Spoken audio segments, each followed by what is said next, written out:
Part 2 of Is He Avoidant or Is He a Covert Narcissist? Now, as I talked about before, this is a diagram of the main signs of a covert narcissist. Before we get into all the technicalities of this list, I want to preface that through the duration of my year-long relationship, I could not put my finger on why I was always so confused.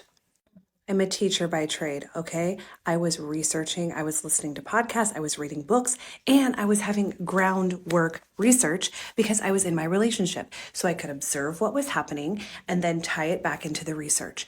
He's very avoidant. That all made sense. That was textbook. But there was just something I couldn't put my finger on. Of course, I had heard of narcissism, but I just couldn't believe that he was a narcissist.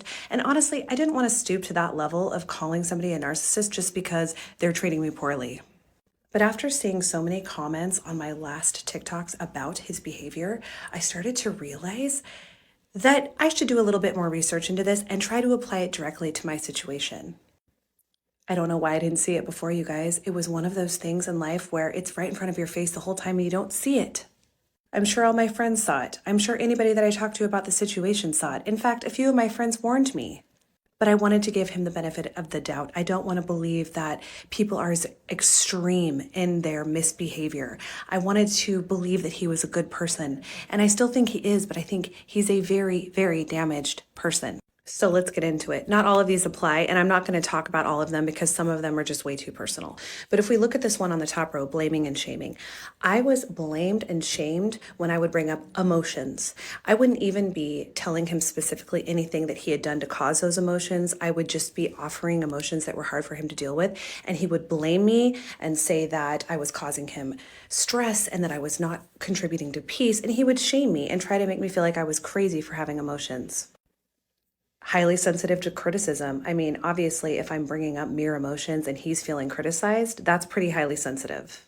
Passive self-importance. This one is the most important to me because this is the one that I could never make sense. He never seemed to care about me. He didn't want to know about my life. He didn't want to look at my art. He didn't want to read what I had written. He was giving me a feigned interest in my life. He was a fake cheerleader. I never really felt like he truly cared. In fact, he would ignore the things that made me me. It was almost like he didn't want to give me any sort of validation for those amazing things. Passive aggression and creating confusion came in the form of hot and cold, being inconsistent with communication, playing mind games with me. Always trying to set me off. We'd have a great weekend and then we'd come home and some big dramatic event would happen. He would never just let me rest. And the biggest thing, my intuition. I knew from day one.